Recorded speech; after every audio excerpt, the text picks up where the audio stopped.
Hey everybody, Peter Zeihan here, coming to you from Huron Peak in central Colorado, and today we're going to talk about Romania. Romania is one of those middle powers that kind of has been dealt a bad hand. It's got a good chunk of land in the lower Danube, and it's bracketed by the Carpathian Mountains, but it's not quite big enough to kind of stand up to the neighbors. So it's got these three access points really. You've got the Vienna Gap to the northwest that allows access to the northern European plain. You've got the Bessarabian Gap to the northeast, which allows access to what I call the Eurasian Hordelands. And then down south, you've got the Balkan Mountains that pinch off access to the Sea of Marmara region. Now, the northern European plain, the Hordelands, and Marmara are all capable of supporting absolutely massive powers that have dominated history as long as it's been recorded. And Romania is kind of stuck in the middle. It has access to all three of them, but could never generate the sort of military force that is necessary to punch out beyond those gaps and do anything meaningful. In fact, because it's proximate to all of these gaps, it is usually one of the first countries that gets conquered or amalgamated when one of those three mega regions decides that it wants to expand beyond their natural borders. And in that sort of environment, Romania faces a double bind. Number one, whether it's coming from the northern European plain or Marmara or the Eurasian Hordelands, it's got to decide whether it's going to fight or whether it's going to accede. And if it chooses to accede, then it is not in charge of its own destiny anymore, and it usually ends up being a cog in somebody else's empire. The second problem is that Romania, while being the most populous of the countries in this squeeze zone in between, is certainly not the only one. And there are others that might be a little bit more defensible and have a little bit richer geography. And Romania is in constant competition with all of them. So even if it can make its peace with its larger neighbors, it then has to make peace with its smaller neighbors. Some, like Bulgaria, it usually gets along with pretty well. Others, like Serbia, are touchy. But probably the biggest problem of all of them is Hungary. Two problems here. Number one, Hungary has a little bit more defensive of a geography than Romania, so it has a little bit longer history in terms of being an independent power, especially since it is up against that northern European plain gap. Bessarabia is a 50-mile gap, and it's really hard for a country the size of Romania to plug that. But the Vienna Gap is only a couple miles wide, and most of that is the Danube River, making it fairly easy for even a small country like Hungary to hold the line. That means that Hungary and Romania are the two countries that tend to find themselves fighting more often than even the major powers that are in the lands beyond. And if you want to go just back to the Cold War, there were these delightful stories that came out at the end about how, yes, we were in a Cold War of the West versus the Soviet Empire, but within the Soviet Empire, the Hungarian and the Romanian intelligence services were duking it out behind the scenes while they were technically on the same side. Now, looking forward, the Romanians have some decisions to make. They know that the European system is of limited duration. They know that it's in demographic decline, and they know that there's going to be a fight for the region once again, just like there has in every age of their history that has been recorded to this point. Until very recently, they were convinced that when the Russians came again, they'd have to cut a deal, that they wouldn't have a choice. But the Russians are doing so poorly. In Ukraine, the Romanians are starting to entertain the possibility that there might not even be a major power on the other side of the Bessarabian Gap again. And that means that the other regional power that they would probably have to cut a deal with, Turkey, becomes a lot more digestible. Turkey's an up-and-coming power. The relations with the Romanians going back centuries have been pretty good. They've been excellent since the Cold War. Maybe a little cool, but certainly professional. And if the Romanians are entering a world where the Russians are no longer a strategic factor, but Turkey is, then that's a partnership. That's not vassaldom. And that could potentially spell the greatest chapter in Romanian history to date. There are plenty of caveats in that statement. Romania has among the world's worst demographies. They are one of the top 10 countries in the world for using abortion as a birth control method, and they're among the worst demographic structures in Europe. They're going to have to find a new economic model, and they're going to have to figure out what happens post-EU and maybe even post-NATO. These are all big questions, but the fact that they've got a rising partner in Turkey right next door, but not directly adjacent, Bulgaria's in the way, that's a pretty good setup. All right, that's it. Take care.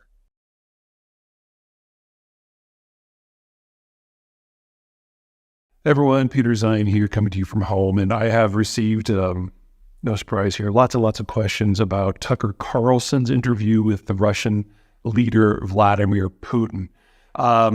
There's really no point in going to the substance of Tucker's interview. A couple things to keep in mind about Tucker Carlson.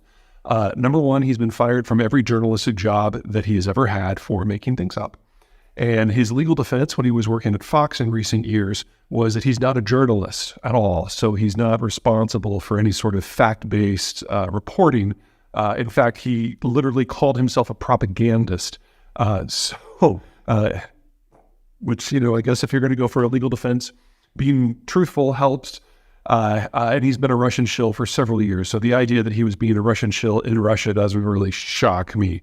And it was just an example of how Putin can get his message out in front of a relatively favorable audience in the United States to stir the political pot and keep the United States unable to make a broad-based response to anything that the Russians are doing. And this is not a new program. The Russians have been doing this ever since they formed the bot farm over a decade ago.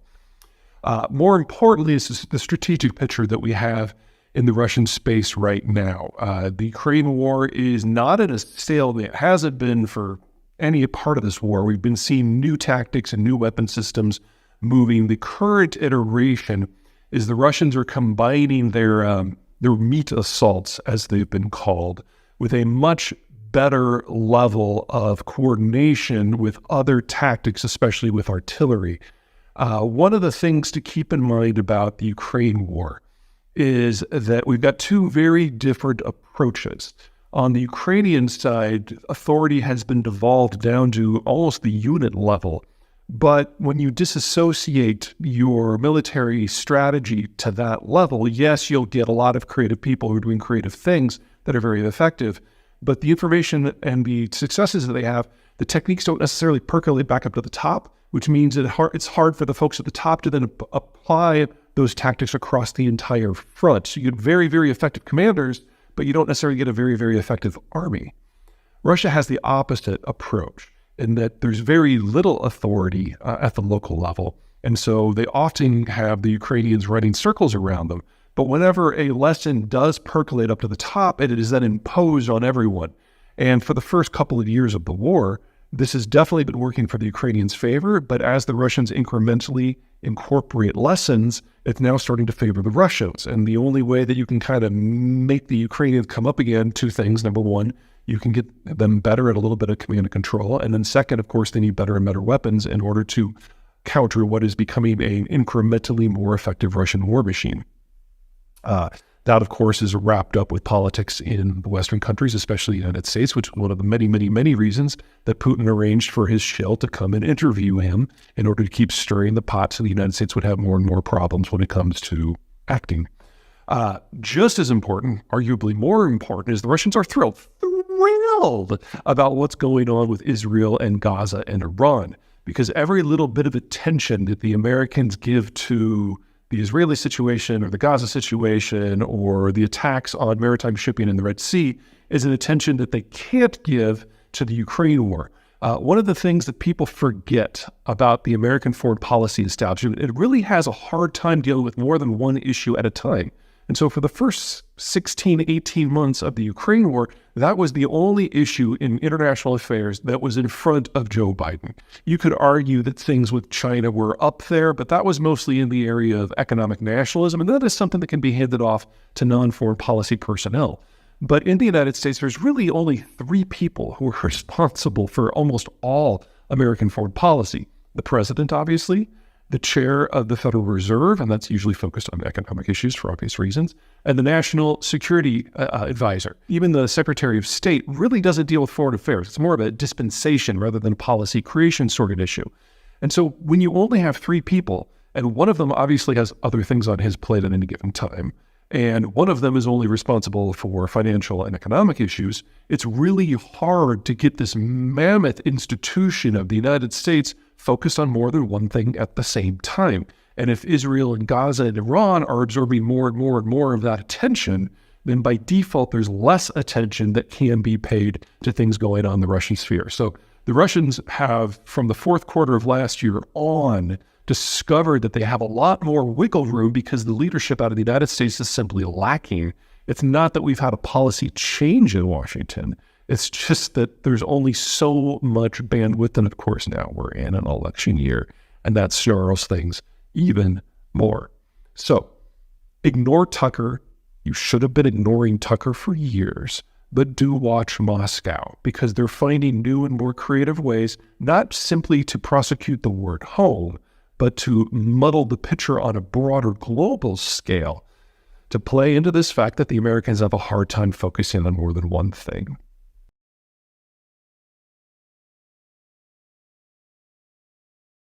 Hey everyone, Peter Zeihan here, coming to you from a very foggy Colorado. It is the 16th of February, and the news today is that Russian prison authorities have announced the death of Alexei Navalny, who was a political prisoner who had the audacity to criticize Vladimir Putin and run for office long ago, years ago, and has been in prison ever since. He was transferred about a year ago to a high-security prison in the middle of nowhere in Siberia. It was an old Soviet gulag. This is basically where the Russian government sends people when they want them to die because it's cold, it's brutal, there's no heat, and medical service is deliberately denied. So the idea that he's dead is not exactly a shock. The Russian government very well could have actually executed him and no one would know. Now, back in 2021, the Biden administration said the death of Navalny would trigger a collapse in international relations that would really punish the Russians. But since then, the Russians have launched a war and killed a couple 100,000 people in Ukraine. So pretty much all of these stops that could be pulled out have been pulled out. And about the only way to punish the Russians now would be to send a lot more weapons to Ukraine or to do an outright block of all of their energy exports, neither of which on the moment, for a mix of political and economic reasons, are on deck. So I don't want to say anything weird like, the Russians are going to get away with this because there's a lot going on, but don't expect any sort of tactical response from the Americans in general or the West. Now, before anyone gets to crying about this, a couple things to keep in mind. Number one, Russia's not a democracy. It hasn't really been a democracy in over 20 years. So even if Navalny was allowed to continue to be part of the political conversation in Russia, it's not like he has any chance of changing policy. He was more of a personal annoyance to Putin and nothing more. There are other people within the ruling party who have decided to run for presidency against Putin on a very nationalist ticket, but just be opposed to the war, and they're not being allowed to participate either. So it really doesn't matter. It's something that pro-democracy activists in the West get really excited about because he's a name that more people know, but he was never going to have any influence. Second, careful what you wish for. Navalny may have been a nicer guy than Putin because, low bar, but he was just as nationalist. And his biggest criticism of the Ukraine war wasn't that it was happening, but it just wasn't being prosecuted very well. People forget that the strong predilection among Russians is to continue the war. They just don't want to be part of it personally. The idea that Russia needs to expand its borders in order to survive is not one that is particularly debated in Russia. It's generally been their security policy for 400 years, that as long as your external borders are flat and open, you're not safe. So you have to go through Ukraine to get to Romania and Poland and the rest. Now, of course, that's bad for Romania and Poland and the rest, but the Russians are not misreading the map. And unfortunately, that gets wrapped up in the political discussion so that folks like Navalny appear more important than they really are. So, I feel bad for the guy and his family, but we were probably always going to get here.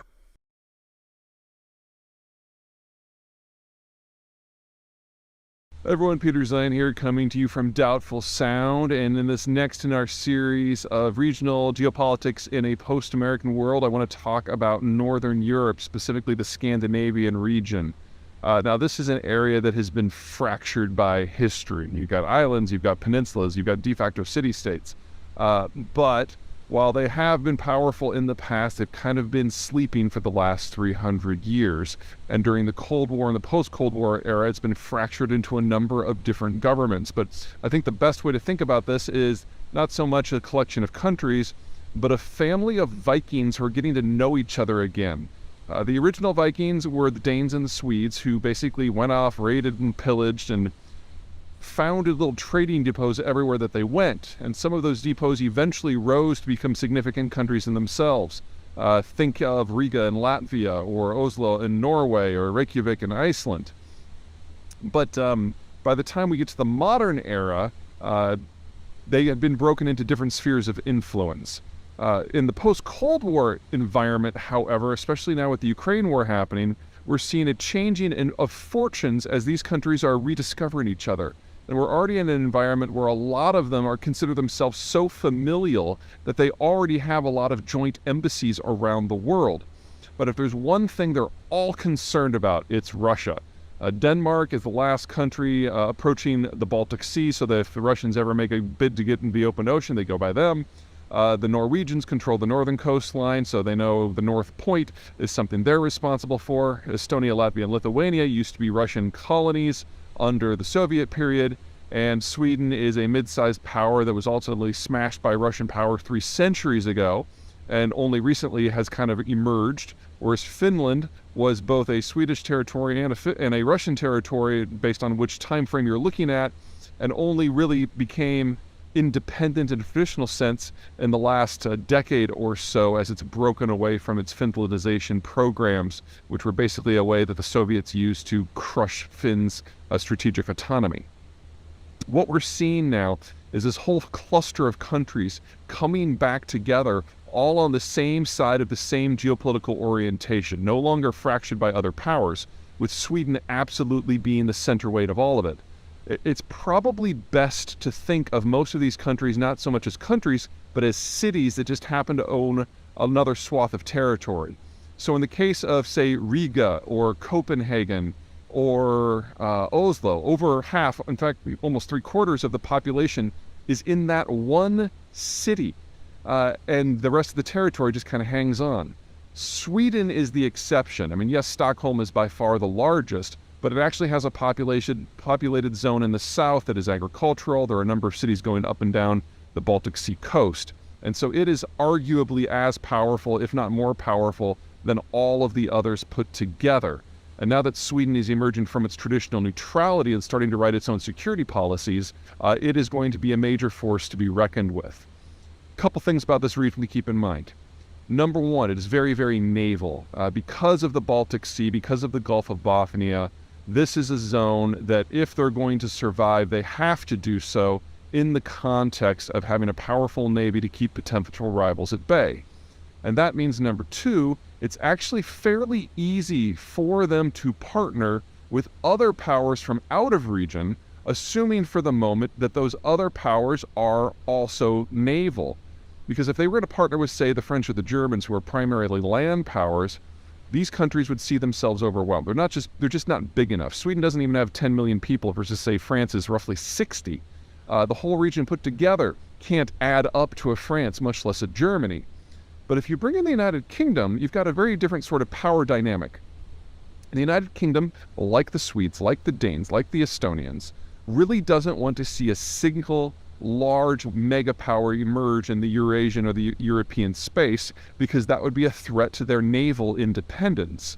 And so the Brits have always gotten along spectacularly with all of the Scandinavians, and now that the Swedes and the Finns are ditching neutrality, the partnership between London and these places is very strong. To a lesser degree, the United States is in the same place. Now, the United States overall is looking to slim down its security commitments moving forward, but it doesn't take a lot of cooperation between the Americans and, say, the Finns and the Swedes and the Norwegians in order to achieve some outside outcomes, because all of the Scandinavians just want to maintain independence, which means they're always going to be to a degree hostile to anything that happens in Moscow and to a lesser degree continental Europe. That means for a very small price, the United States can really achieve some outsized outcomes working through some very capable partners. So we should start to think of the relationship between the Americans and the Baltics and the Norwegians and the Scandinavians, however you want to define the cluster, as very similar to the American relationship with Australia. A powerful, creative ally that punches above its weight, that's going to do its own thing for its own reason, but which dovetails with American power moving forward. All right, that's it for me. Catch you guys next time.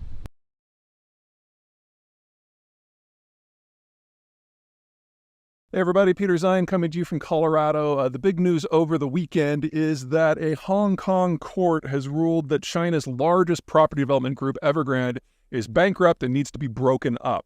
This is something that the Chinese government has spent a lot of effort on the last 2 years not happening because, well, Let me give you a little backstory. So there's two big things that dominate the Chinese economy. The first is something I call hyper-financialization, the idea that the government both de facto confiscates the savings of the citizen population so it can only go into projects funded by Chinese state banks, as well as massively expanding the money supply to a tune of like almost triple what we have here in the United States in order to make sure that there is plenty of cash sloshing around in the system so that banks can loan anything in any amount at low terms to anyone at any time.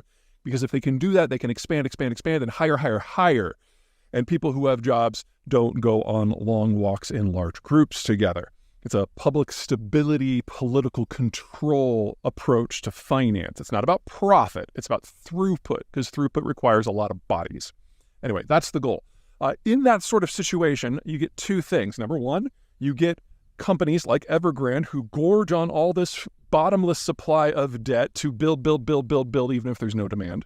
Second, you get a population who knows that their private savings is almost worthless because the Chinese government is forcing them to keep it in the state banks. And they want to put it into a hard asset that preferably the state can't control. And if they can't get their money out of the country, then the next best thing is a hard asset in the country, which typically is property. So you get people pooling their private savings in order to buy condos. And each condo is typically owned by a different consortium of private individuals, making untangling it. Also, you have somewhere probably in the vicinity of 1.5 billion units in the country that have never been lived in, never will be lived in. So you're talking about 100% overbuild conservatively. Some estimates say it's as high as 3 billion, which is just so far beyond stupid. Anyway, Evergrande going down means that their debts aren't going to be serviced anymore, and the physical assets they have are going to be parceled up, and foreign investors are going to be coming in and seeing what bits that they can get. None of these things are things that the Chinese Communist Party would normally allow to happen. So there's a couple ways that this can go. None of them are good. Option number one is we follow a Western-style bankruptcy and restitution program where this system is broken up and a lot of their assets are sold at pennies, maybe dimes on a dollar, and it just goes away. If that happens, we will have a very clear idea of just how much the oversupply in the market is, and you can count on private citizens being up in arms. Probably, the best estimate I've seen out of China is that 70% of total private savings is wrapped up in real estate, and most of these assets are worth no more than 10 cents on the dollar. So if you have a fire sale of the single largest player, which controls 1/6 of the market, holy shit, things are going to get real very, very, very quickly. Option number two is that the Chinese step in and abrogate the Hong Kong ruling. Now, legally, this cannot happen, but the Chinese Communist Party is not really big on legal details when it comes to Hong Kong in particular, and I have no doubt that they could stick their noses in that. If that happens, then Evergrande goes on some sort of state drip, and everything with the system just kind of limps on, with the understanding now that Hong Kong has no legal authority over its own holdings, which will start an exodus of what few international firms are still there. Regardless how this goes, don't expect anything in the market to get better. This is not like, say, the TARP program that the United States put into place back in 2008 at the bottom of the subprime crisis, which kind of froze the market and put a floor under things and allowed for reforms and economic growth to eventually heal the damage of the subprime crisis. No. This is a one-off decision that is not just holding back one rock from rolling down the hill. Evergrande may be the biggest player in this market, but it is by far not the only one that has been doing stupid things like this, building condos that have no demand or running it like a Ponzi scheme. Every development company in the country basically operates this way, and the second and third largest players in the industry are state-owned. So you can count on the Chinese government not using this as an opportunity to break with the old model and put into place something sustainable. And even if all of a sudden this place were run by a bunch of Austrian economists, it's too late. Housing demand, legitimate housing demand for houses that people actually live in, is dominated by people aged 20 to 45, people who are starting out. Well, 45 years ago, the Chinese government instituted the one-child policy. You combine that with the most rapid urbanization program in human history, and there are no longer enough people under age 45 to do anything that is consumption-led, including home buying. So There is no path out of this that follows any pattern that we have established in a market environment, which leads us to political and social outcomes where the market economics are just atrocious and getting worse by the day, with a government that is becoming ever more nervous about the state of the economy and the loyalty of its population. I don't want to say anything overly dramatic as like this is where it all starts to fall apart, because we've had a lot of things like that go down in the last 18 months. But this cuts to the core of what enables the average citizen to actually support the government. And there's no way we move forward from this without a lot of side damage.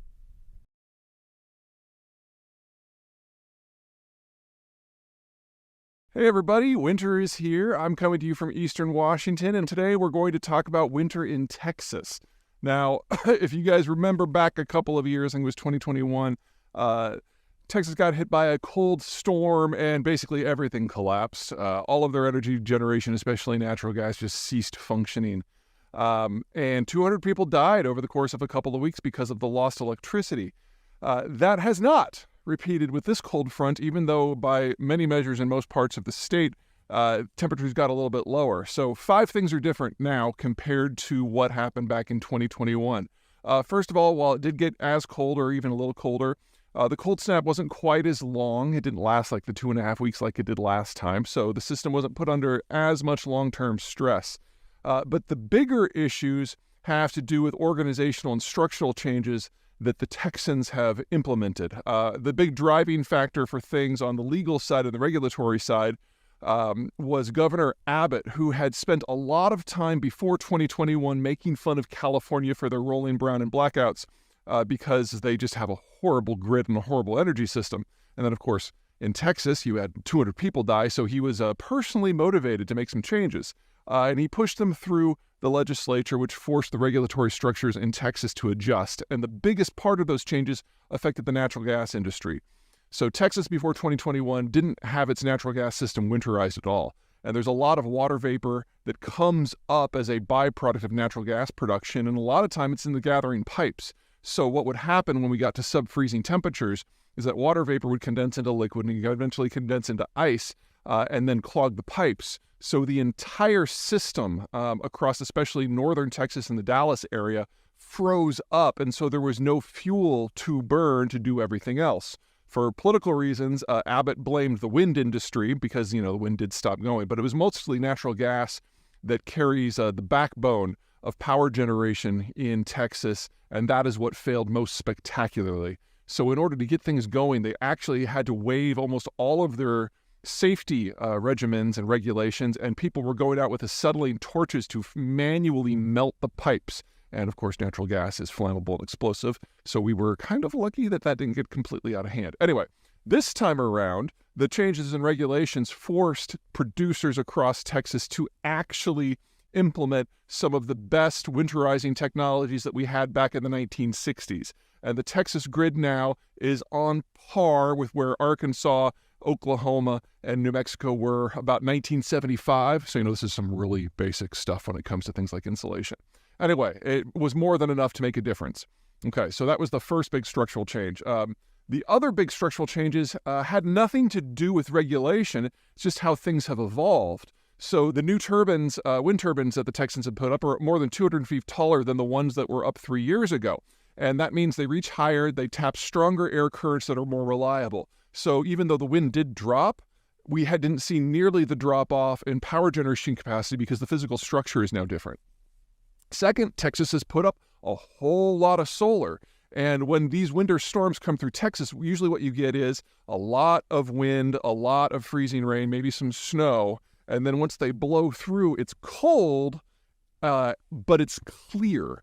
And so when you have temperatures in the 20s, solar doesn't really care what the temperature is unless it's like crazy low or crazy high.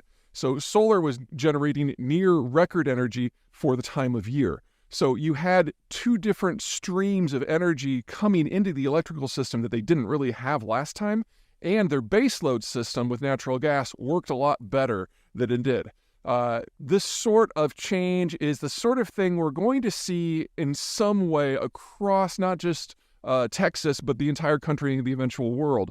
We're seeing more and more wind and more and more solar, and it doesn't always go right the first time. And we discovered that meshing these systems together is more problematic than kind of the breezy things that the Greens say. But when you have multiple systems that do feed into the same network, you do get a lot of redundancy when one works and the other doesn't. The trick is to make sure you have enough spare capacity that you can dispatch at any given time. Now, in the past, solar and wind aren't very good at that because you can't dispatch them. If the sun's not out, if the wind's not blowing, they're kind of useless, and you have to rely on older fossil fuel things like natural gas. But what we're seeing in Texas specifically is that we're already seeing turbines that are 800 meters tall. And in the next year or two, we're going to be pushing the kilometer tall barrier. And again, stronger currents, more reliable, used for baseload. So I don't mean to suggest that all of these problems when it comes to storms and interruptions are going to go away. But as the technology evolves, we're getting better able to adapt and having a little bit more insulation on the backside as well. That's it from me.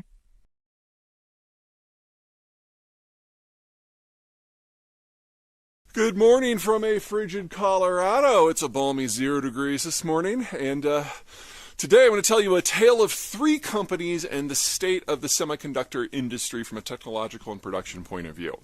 Now, if you go back to the world before 2017, the technology of the day was something called deep ultraviolet. Which was basically a way of producing microchips. And Intel, the American technological giant, was the world leader by pretty much any measure. And they had gotten a little cocky and they had gotten a little bit lazy. So they would design chips 2, 3, 4 models out, but would only produce the next one up. Because they were so far ahead of everybody else, they didn't feel the need to jump steps. So they would use DUV, and they would make a chip that was marginally better than the one before. And then at the end of the year, no one had caught up, so they'd do it again and again and again. And they did this for like 15 years. I mean, they're very good at what they do, but they could have pushed the technological envelope a lot more had they chosen to. In part, that was because of the nature of DUV technology. The problem with it is you have to kind of make micro adjustments and physically adjust the equipment for each type of chip, and you have to do that manually and physically. And so with every design, you had to do it all over. And with every machine in a fabrication facility, you would have to do it independently. So no new chips from different machines are going to be quite exactly alike, and it generated a relatively higher loss rate from the final semiconductors than what we have today, and so generated a little bit more waste. But again, they were the industry leader, no one was close. Well, they were always had their eye on the future, however, and so they invested in new technologies that would take them beyond DUV, one of which is EUV, extreme ultraviolet. And the company that developed that technology is ASML out of the Netherlands. And back in 2016, ASML thought this stuff was ready to go. So they're providing demonstrations for Intel, showing them how this technology is better. You can not only get more nodes on a chip and get to smaller and smaller nanometers, but it's all digital. So you kind of type in what you want to the machine over the course of a few days to a few weeks, and then the machine doesn't actually have to be physically manipulated in the way that DUV did. Now, what that would mean is you'd have a higher success rate and more efficiency, but back in 2016, Intel was like, I don't think this technology is quite right, and we're the industry leader, we're going to give it a few more years. Well, ASML, not very happy with that, marketed the technology to everybody else, and a company decided to take the plunge. That company is TSMC out of Taiwan. And when we get to 2017, TSMC suddenly hits the ball out of the park and proves that EUV is ready for mass application, and over the next couple of years very rapidly overtakes Intel because they have a shorter turnaround time for their chips, and they can make chips with smaller nanometer sections. It isn't until 2022 or 2023 that Intel finally makes its first extreme ultraviolet chip. So TSMC in Taiwan has been the industry leader now for several years. Now, we've had a kind of a reverse in the roles now. ASML, the Dutch, have another new technology called high numerical aperture, whose physics I'm not even going to pretend to understand, and they have marketed again, and this time Intel is the one that's behind, and they're kind of desperate and kind of hungry, and TSMC is the one that's resting on their laurels. So the first delivery of those new machines, the high NA chips, went to Intel in the second week of January of this year. And Intel expects two things. Number one, they plan to overtake TSMC using the EUV technology in 2024, hoping to get down to 2 nanometers. Right now, the industry lead is at about 3 nanometers, and that's a TSMC product. And then next year, they hope to leapfrog even further, provided that these new high NA machines work, which we'll find out pretty soon. Anyway, that's where we are right now. In terms of the overall geopolitics, it's pretty straightforward. Right now, 90% of all IHN chips are made by one company, TSMC, in one city in Taiwan. It's a high concentration. But if Intel, working with ASML, can pull this off, all of a sudden we will have facilities in the United States that are working on the higher end stuff, with some of the first facilities that are going to be going online outside of Phoenix and Columbus, Ohio. So stay tuned, because the geography of these chips is about to evolve pretty significantly, if high NA works. And if not, we're still stuck with Taiwan, and it could be worse.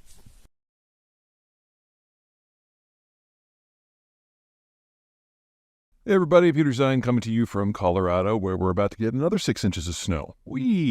A lot of you have written in about the Biden administration's decision to put an operational pause pending further review on liquefied natural gas exports. There are a lot of people talking a lot of things on all sides. On the energy industry side, they're saying that this is a breach of proper protocol, and it's going to really inhibit future investments across the sector.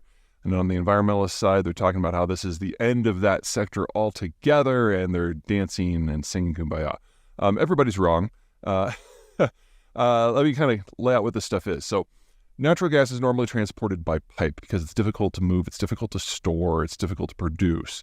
And so you'll have a pipe network like in North America that is separate from the pipe network in Europe, which is separate from the pipe network in China. Those are the three big ones. You got some smaller ones around the world. They don't connect, or they can't connect. And so if you want to link these together, what you need to do is have a facility on a coast that will chill the stuff down to something like negative 300 degrees or so. And then it's a liquid, and then you put it into a specially designed tanker that can handle these cryogenic fluids. And then you transport it across the ocean to another facility where it unloads and is regasified and then put into the new system. Now, we've been doing this for a few decades, but it's only in the last 15 years that it's really started to become big. And the primary reason for that is the environmental movement, because natural gas, if it's properly burned in an appropriate facility, a combined cycle natural gas plant, generates about half of the CO2 emissions of, say, a coal plant. Also, you can spin up a natural gas facility in just a few minutes, as opposed to a coal facility, which can take hours to even days. And so if you want to pair it with, say, wind and solar, it's the perfect complement fuel, because when the sun goes down or when the wind stops, you can just turn this thing on. And so if you want to get the full capacity from your wind and your solars, you really have to have a conventional system that's dispatchable like natural gas. Now, the United States currently has enough capacity, nameplate capacity, to chill and ship about 13 billion cubic feet of this stuff per day, which makes it the largest exporter in the world already. And under construction are facilities that would allow another 12 BCF per day, which, if you remove the United States' existing capacity from that, that's again the world's largest. And then there's already been stuff permitted for another 16 billion cubic feet per day. So, you add those three together and, where we are right now, that's enough to supply all of Japan. If we bring all of these online, that's almost enough to supply all of Europe. And the Biden freeze doesn't touch any of that. It is a pause of the review process for new facilities. Now, if the United States were to bring these all online, so 13 today, 12 in a few years, and down the road, maybe another 16. You're talking, 40? Yeah, it's more than 40 BCF. And that would be roughly 1/4 to 1/3 of total U.S. consumption of natural gas. If we did get the number that high, we'd have a lot more price linkage between the U.S. market and everywhere else. Remember, natural gas is pretty much sequestered, and LNG has traditionally just kind of played at the margins. But if we had this kind of volume, then Americans would start to be exposed to global natural gas prices. If that were to happen, instead of this $2 to $5 range that we've kind of become used to and is probably going to be our norm for the next few decades, we'd probably see prices regularly going above 15 or 20 as we have international price shocks because of things like, I don't know, the Ukraine war, or I don't know, something blowing up in the Middle East. When you only have about 10% exposure, or in our cases a little bit, 10%? Yeah, we got about 10% exposure. The price swings are very muted. And so back in 2021, when the Ukraine war was hot and heavy and we thought we were going to lose all the Russian gas at the same time, the Europeans were dealing with natural gas prices that were well over 70 for a few months, and it was pretty ugly for their industrial stuff. Anyway, let's talk about what people are talking about with this. On the industry side, the idea that we're going to build out past 40 is kind of a stretch anyway, so the oil companies are just whinging because someone's telling them that they can't do anything right now. Second, the Biden administration has not oversold this. They're saying it's a temporary pause of the review process to consider climate change. Well, if you want to consider climate change, natural gas is the perfect fuel to ship out in bulk because it's the only thing that really pairs with solar or wind. You're not going to do this with coal. That would be silly. And batteries sound great until you realize the industrial process that's required to build them at scale is never going to make them more than a niche use in specific areas. I'm not saying there's no use for them there, but natural gas is so much easier. It's so much cheaper. And by most measures, it's actually a lot cleaner too. So you're only going to put batteries in places like Phoenix maybe, where the solar intensity can be really, really high and they just need to save some, for nights.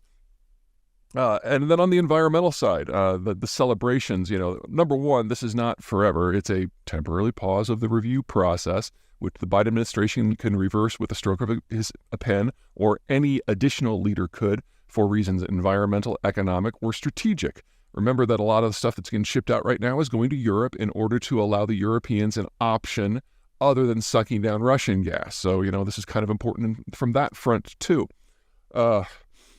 So everyone's kind of making a really big deal out of it, but I think the thing that is most hilarious is that the Biden administration has found a way, again, to satisfy the environmental activists without actually changing the system.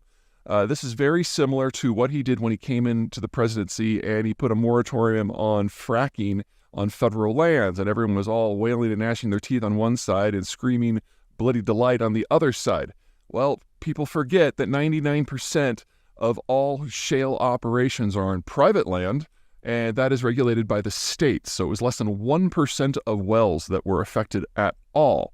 But it made the environmentalists happy, and it pissed off the energy industry, but it didn't really change anything at all.